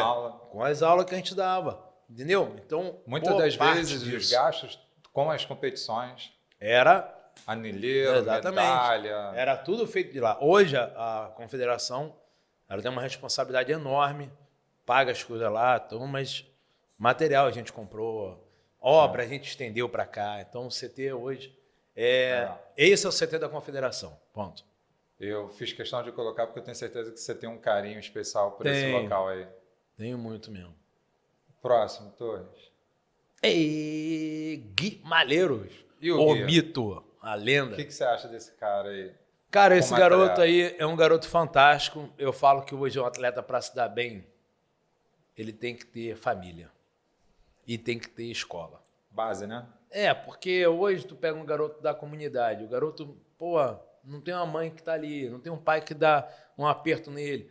Meu amigo, esse garoto se perde, como eu vi muitos se perderem. Para ter um garoto da favela, sem base familiar... Condições, né? Não, a questão condições dentro do esporte, assim, tu vê futuro, tu vê perspectiva, mas... O esporte, ele ensina, mas a educação vem de casa, meu irmão. Entendeu? A educação vem de casa. Não tem um garoto ali que vai cobrar ele alguma coisa em casa, o garoto, escapa. Ele está muito mais tempo fora do CT do que ali, né? E o Malheiros, ele tem uma família excepcional, um pai e a mãe muito presente, tem uma base educacional muito boa, que o garoto que quer se dar bem no esporte, ele tem que estar bem na escola. Tem que estar bem em uma boa escola. Porque atleta burro não chega a lugar nenhum. Eu sempre falo isso. E esse garoto vai longe por isso. Também que não produza, né? Muita gente... quando ele apareceu para o mundo lá, que ele ficou em segundo lugar no Games, no Sub-17, no Sub-20, né? Era Sub-17. No teens. Abaixo de 18. Abaixo de 18. Ele fez o maior peso do Teens e fez o mesmo peso do Phaser na época, né? Muita gente falou, caramba, como é que esse cara fez isso? Cara, ele tinha uma base de levantamento, que a gente treinou ele, o treinador dele foi nosso aluno, né, com o Henrique, ele seguia a planilha de levantamento. Só para conceituar, galera, da CrossFit Cavaleiros lá com o Henrique, com a galera lá. Então, Henrique sempre fez questão que a gente estivesse com ele perto, para ajudar a parte de planilha, periodização. E Henrique é um cara super estudioso também. Então o garoto teve um sucesso, aí caramba, aí Brasil assim, você não é ninguém. Aí tu aparece, botou o holofote, aí o vagabundo já começa a ficar assim. Já cresce o olho. O que é isso? Que isso? O que é esse milagre? Não é milagre, é trabalho. Inclusive, como adulto já, ele também fez numa prova a maior carga também do mas mundial. Aí eu falo. Inclusive o cara foi, essa daí também. Ele mesmo me falou agora recentemente, quando eu estava lá com ele falou, ele ficou ano retrasado, ficou em sexto. Sétimo. Sétimo, né? Ficou em sétimo. Ele tinha ficado retrasado em quinto, se não me engano, e agora nesse último Games, ele ficou em sétimo. E eu falei para ele, ele falou assim que fui muito criticado porque ficou em sétimo. Falei, meu irmão, você está entre os 10 melhores do mundo. Só que antes você era atleta sub-20. E agora você é adulto. Não, e outra coisa, era uma surpresa. Não. Era novidade. Agora ele. Eu falei assim, cara, agora é que está começando a tua vida esportiva. Então ele tem que se basear no trabalho que ele vai fazer de agora em diante. Sim. Ele está no processo de amadurecimento. O pessoal fala que Neymar ainda é garoto e já tem mais de 30 anos. E não conseguiu ganhar uma Copa do Mundo. Certo? É culpa do cara? Não. Tem relação time e tal, mas... Sim. Porra, pelo amor de Deus, o cara já tem mais de 30 anos. O cara já é um atleta profissional experimentado, com 3 Copas do Mundo. Não, treinando em alta performance desde pequeno. Ele não. Ele é um garoto. Ele tem 23, 24 anos, pô, Malheiros. 24, acho. Né? 24. Agora, Dudu, levando o Gui para o LPO específico, como você enxergaria ele como atleta específico de LPO? Não, cara... Top Ele ia ser... Top nacional, com certeza. Não, ele ia ser top nacional, mas é o que eu falo, né? É aí que eu concordo com o Kroos. O Kroos, ele não quer o cara especializado, especialista, Sim. né? A nossa especialidade é não ser é, especializado. Exatamente. Se ele for especialista nessa hora, nesse nível, aí eu concordo. No nível anterior, não. Que os caras têm que, vou fazer de tudo um pouco e eu vou treinar Kroos. Não. Tenta fazer bem as coisas para você não se machucar. Sim. E depois você conseguir alguma coisa. No caso deles que são um alto nível, um alto rendimento, se ele quisesse treinar levantamento no alto nível, ele ia ter que largar o cross para se dedicar ao levantamento. Ponto 1. O meu conceito é esse. O que eu estou te botando na mesa é essa. O Gui hoje resolve parar de fazer crossfit e se dedicar ele ia só ao saber, LPO. mas é que eu falo. Pô, o levantamento ele não ia ter o retorno financeiro que ele tem no cross. Ponto. Sim. Que acho que é uma coisa que tem que logo se basear. Segundo, cara, no ano que... Ele chegou até a me perguntar isso também. Eu falei, cara, Malheiro, eu acho que você tem um retorno bem melhor no cross. Sem dúvida. E no ano que ele me perguntou, na categoria que ele estava, na época, era tipo 92, 91. A gente tinha 3 atletas nessa categoria muito fortes, que hoje não tem mais exatamente nessa categoria. Eles meio que mudaram de categoria. Mas, na época, ano retrasado, se não me engano, na categoria 9,6, pô, tu tinha Túlio que arrancava 170. Serafim que arrancava 165. E Josué que arrancava 155. Então, o peso de entrada dos caras já era muito alto. O arremesso. Os dois. E eram 3 de altíssimo nível. Entendeu? Ou seja, até para ele brigar por pódio, porra, aí ia ser uma briga era dura. um sacrifício que o cara ia fazer. O arranco é 140. É, E o Dream o arremesso ele botou 180 no peito, que ele falou comigo, né? Cara, aí todos eles arremessavam mais do que 180. Aí nessa prova aí, que ele bateu o recorde mundial, que foi a maior carga da semifinal do Games, se eu não me engano, foi 162 quilos. Cara, Mas 177. nessa? Não. Nessa prova aqui, eu tava lá arbitrando. cara, Ele bateu o recorde aí. mas olha só. Mas era o arremesso completo. Cara, né? mas ele já Mais tinha 1 e corrido, 2. já tinha pulado, já tinha feito burpee, Sim, tinha feito essa remo. era mais uma das provas. Entendeu? Aí, pô, Só fazer uma correção, 2021 ele foi 7º e 2022 ele foi 10º. beleza. Ano passado, 10º. Aí eu falei, cara, você tá entre os 10 melhores do mundo, meu irmão. Cara, É muita coisa. tem gente que venderia tudo Não, que poderia para investir entre para os ser 10 do a mundo, possibilidade de ser entre os 10. E você já tá lá. Só que eu falei com ele, cara, aí tu vai pro levantamento. Aí tem 3 caras que treinam. Os caras são fortes, são coordenados e são profissionais. Tanto o Josué, como o Túlio, como o Serafim, eles eram full time pro levantamento. Então os caras atingiram o nível. Os 2 primeiros arremessavam 200 e Josué arremessava 180 e pouco, na época. Entendeu? Aí hoje, Josué foi para a categoria de baixo, Serafim foi para cima. Sim. E Túlio ficou. Cara, valia a pena? Não. Ele ia ficar bem? Ia. Ele ia ser entre os 3 primeiros em qualquer esporte. Sim. Porque ele é um garoto muito coordenado. Sim. Foi a primeira coisa que eu falei para Henrique. E falei, caramba, também, Henrique, esse né? moleque tem uma coordenação fantástica. E isso com ele 13 anos. Ele já fazia ring muscle up invertido. Aí, e Henrique me perguntou, o que tu acha de levar ele pro levantamento? Cara, eu acho que esse moleque vai se dar melhor no corpo. Ele faz essa porra. Ninguém faz. Desde o início, Pouquíssimas pessoas faziam ring muscle up em campeonato, assim, tipo assim, com facilidade. volume. Ele fazia ao contrário. Desde o início, quando ele apareceu sempre com muita habilidade. Vamos pro próximo. Carlos Aveiro. Grande Saúl. Saúzão. Cara, Saúl é uma da leva de treinadores que foi... que originou também o trabalho com Dragos. Ele, a gente começou com Dragos. Só que cada um começou a fazer o seu trabalho. Hoje, cara, são um mega treinador, excelente profissional, porra, um garoto gente boa pra caramba, que veio de uma característica bem parecida comigo, veio de baixo para cima, né? Veio assim... Saúl trabalhou também com atletismo. Então ele veio de outro esporte. A gente tem muita coisa assim parecida. E oferece muito hoje em dia para os atletas, né? Oferece. Só essa possibilidade de... Montou um curso de pós-graduação que eu sempre recomendo às pessoas. Cara, hoje, se tu quer estudar, tu tem condição de estudar. Nem se compara. Não. Entendeu? Então, hoje é um treinador reconhecido, com atletas reconhecidos nacionalmente, internacionalmente, Internacional. entendeu? É um amigo meu de longa data. Sempre que a gente se encontra, a gente tenta beber pelo menos uma vez uma cerveja, só que a gente nunca consegue, um negócio de tempo e tal. E, pô, já deixou o legado dele também, meu irmão. Sem já dúvida. tem uma história dele Sem construída. Hoje, se tem um centro na Marinha, foi responsabilidade dele que cavou isso, buscou isso, trabalhou para isso, né?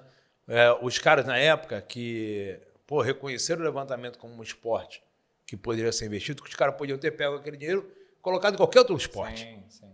A Marinha não precisava nem Não, investir no O levantamento. que proporciona para os atletas dele, né? São, se você pensar em cidadãos comuns que estão lá como militar e fazendo um esporte em alta performance, usando isso não só como uma renda familiar, mas também conhecendo outras culturas, viajando. O negócio, cara, hoje é que as instituições também perderam muito, né, cara, de investimento.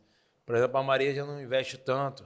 No mesmo, acho que foi até o Saúl, foi o Thiago Couto agora que está lá, que eles dão prioridade de evento para outros esportes no seu levantamento, né? Tipo assim, é política do comando, nós vamos direcionar mais agora para atletismo ou para o boxe. Isso aí vai muito da preferência do cara na hora. Ele tem essa questão politicagem também, né? Cara, do tudo tem, né? comando, política, tudo tem. quem é que está lá próximo. Mas fez o trabalho dele e tá aí o resultado. Tem vários meninos aí muito bons aí em cenário nacional e internacional. Próximo. Esse rapaz. Molequinho aí. Esse aí é a nossa cria, né, meu amor? E o que dizer desse? Esse- Rap ou não rap? Esse foi feito com muito carinho. Isso eu posso dizer. Esse é meu. Cara, meu filho é um moleque ímpar, assim, cara. Não é porque é meu filho, não. Mas é um garoto muito bom. Como toda criança. E essa foto aí não é recente, não, que ele já deu uma esticada. Já deu uma esticada. Agora ele tá com o cabelo depois de nevado, né? Como é que é? Nevou? Nevou, Mandou um cabelo estilo nevou, né? Então, É a onda dos jogadores. ele é um garoto muito bom. É uma criança que, como todas as crianças, tem potencial para tudo. Tem que ser direcionado, né? Tem que ser educado. Muita gente fala assim, caramba, Dudu, por que tu briga tanto com o João? Porque ele é meu filho. É isso aí. E por que meu filho, o que ele tem mais certo é o não. Quase tudo que ele me pergunta, não, João. Não. O não é quase certo. Entendeu? Então as pessoas ficam falando que eu acho que o problema hoje em dia é que as crianças têm muito sim. Sim. Papai, eu queria um celular última geração. Pode. Sim. Papai, eu queria. Sim, eu quero videogame. Cara, meu irmão, Uma João. coisa que eu falo muito com a Ruby, às vezes eu converso muito com meus irmãos também. Educar é muito difícil. Meu irmão. Você criar é fácil. Eu criei meu filho. Agora educar Educar é paciência, é dizer não. E outra, a gente fecha. Educação tem que ser pai e mãe. Lívia falou uma coisa para ele, não pode. Aí João me pergunta, papai, eu posso fazer? O que tua mãe falou? Aí a Lívia falou, não pode. Cara, então por que tu tá me perguntando, cara? É isso aí. Não pode, porra. Entendeu? Não, Então às vezes acontece isso. Às vezes acontece da gente ter opinião opostas, contrárias, mas como um já falou, aí depois chega no sapatinho, vê isso, não sei o que, sei o que lá. Aí, por exemplo, se ela disse sim e eu achava que não, eu chego para ela e falo para ela mudar, não eu mudar, porque senão tira... Mas lá em casa funciona do mesmo jeito, cara. Não tem problema nenhum com isso aí. Se eu tiver falado sim e não souber que ela falou, papai falou que sim, não. Tua mãe falou o quê? Não, então eu não, cara, acabou. Então deixa de ser malandro. Por que tu deixou tem que de ser perguntar? sim. Exatamente. Então tá aí, grande João. Aí. Feito com muito carinho. Hey! E aí, agora não é um rap ou não rap, mas preferência, arremesso ou arranco? Eu prefiro arranco. É. Movimento único. Não, você sabe o que acontece? Mais bonito. Foi um movimento mais que plástico. mais me dava assim. Caramba, meu irmão, acho que eu vou me matar, vou mergulhar lá em cima, embaixo dessa porra. Como eu fui paraquedista, Lívia fala que tudo que tem negócio, tu se atira antes de ver. Cara, é assim, meu irmão, é na vida. Levanta o peso e entra. Aí, meu irmão, se a barra vai cair, vai te matar. Problema, depois tu vê. A barra longa e o peso educa. É mais ou menos isso. O arremesso, assim, Hoje eu tenho feito mais em pé, primeira fase, mais em power, que já perdi um pouco da mobilidade. Eu quebrei aqui o dedo nadando. E aí eu não estou conseguindo abrir a mão embaixo, eu não estou conseguindo entrar embaixo no arremesso. Mas eu arranco, eu entro de um jeito ou de outro. Dudu, em off, como é que tá hoje? As pedidas aí. Cara, As faço aí marcas. um 115, 120, arranco, faço. Tá muito forte, hein? E um arremesso aí, 135, 140, dá Já foi pra a época entrar. que eu dividi a barra com o Dudu, não dá mais não. Já só passei por ali. Na verdade, ele que passou Meu irmão, atropelando. mas tem dia que parece que 100 é 200 e...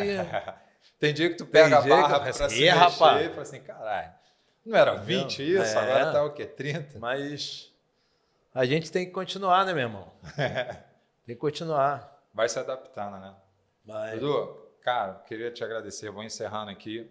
Espero que você tenha gostado do bolinho. E tava perfeito o bolo, o café, a água. Pô, essa ambiente. estrutura aqui do meu amigo Torres, As companhias. profissional, meu irmão, ó. A gente tem até torcida organizada, né? Agradecer a galera do camarote, Aí, ó. Lívia, Rúbia, Torres. Aí, ó. E agradecer novamente, Dudu. meu irmão. Já te falei outras vezes, falo de novo agora. Te admiro muito. E eu sempre te falei, não é porque eu estou agora, eu te falei que te admiro não só como profissional, mas como pessoa, principalmente, como pai, como marido, como cidadão, como homem. Sempre te admirei, sempre tentei absorver e me aproximar de você para poder pegar coisas boas. E para mim foi um prazer receber você aqui no primeiro episódio. Entrei em contato com o Dudu, imaginei que ele poderia estar aqui fim de ano por causa da família. Eu falei, Dudu, quando é que você pode? Só tenho isso. Não, então é isso, vamos lá. E acabou fazendo. Estamos aqui, te agradeço. Deu certo, graças a Deus. Eu que agradeço aí, meu irmão, o convite aí. Eu sempre fico muito feliz em saber que a gente pôde, cara, de certa forma, motivar, né? Sim. Amigos assim a continuarem na área, estudar, treinar, trabalhar, que eu acho que é o nosso maior legado, né? Uma vez eu escutei que conhecimento que não transmite perece. Sim. Então eu sempre busquei fazer isso, né? Não guardar as coisas para mim, mas estimular outras pessoas a conhecerem um assunto que talvez eu conhecesse melhor naquele momento, mas que essas pessoas, ao longo do período, elas também acabariam me retornando, me ensinando de forma diferente. Eu falo que eu continuo crescendo muito, porque como eu já tive muitos alunos, hoje esses meus alunos já são treinadores experientes, que já trabalham na área, acabam falando coisas para mim que eu falo assim, caramba, irmão, nunca aconteceu isso comigo. Então esse é o maior legado do conhecimento, que você conduz e ele se reproduz. E Arley, que é um garoto, cara, sempre foi 100% reto, responsável, né, cara? Já trabalhamos juntos em várias oportunidades e sempre foi um garoto que honrou muito com a palavra dele. Eu acho uma coisa que é muito importante. Que as pessoas hoje não têm mais, ou poucos têm, essa coisa de você falar, vamos fazer isso, vamos fazer isso. É a única coisa que eu acho que meu pai deixou bem claro para mim. Meu filho, o maior legado que a gente tem é a nossa palavra. Não. Tu diz que vai fazer, mesmo que você não tenha nada de retorno, etc. e tal. Mas, cara, promessa é promessa. Ou então joga limpo. Joga limpo, seja claro. Se não dá mesmo, joga seja limpo. sincero, entendeu? Porque ninguém... Não consigo, não dá mais. Ninguém foge disso, né? Agradecer muito aí a oportunidade, eu acho que é sempre bacana a gente falar coisas que a gente lembra da nossa história. Se deixava a gente falava um pouquinho mais. O que eu estava falando no começo, né, cara? Nessa vida eu só não fui puta, mas ainda tô novo, quem sabe se não dá tempo. Tem tempo ainda, esse mundo moderno. Vamos se começar a apertar a parte financeira, né? A gente tem que começar a pensar em tudo. É verdade. Não. Então, reafirma aqui, Dudu, você deixa um legado não só como técnico e como treinador, como você acabou de dizer, deixar um legado para a galera, mas deixa também bons exemplos. E eu não canso de falar, como ser humano também, e é o que eu sempre levo para mim como gratidão e reconhecimento. Então, queria aqui, mais uma vez, reconhecer quanto você também influencia outras pessoas no seu modo de ser honesto, parcial, justo, e gratidão por toda a ajuda e por tudo que você já fez, não só por mim, mas pela comunidade, Ô, para meu todos irmão. nós. Valeu, Obrigadão. meu brother. Tamo junto. Até a próxima. Ei. Tem que ter o grito de guerra, né, meu? É. Oxi.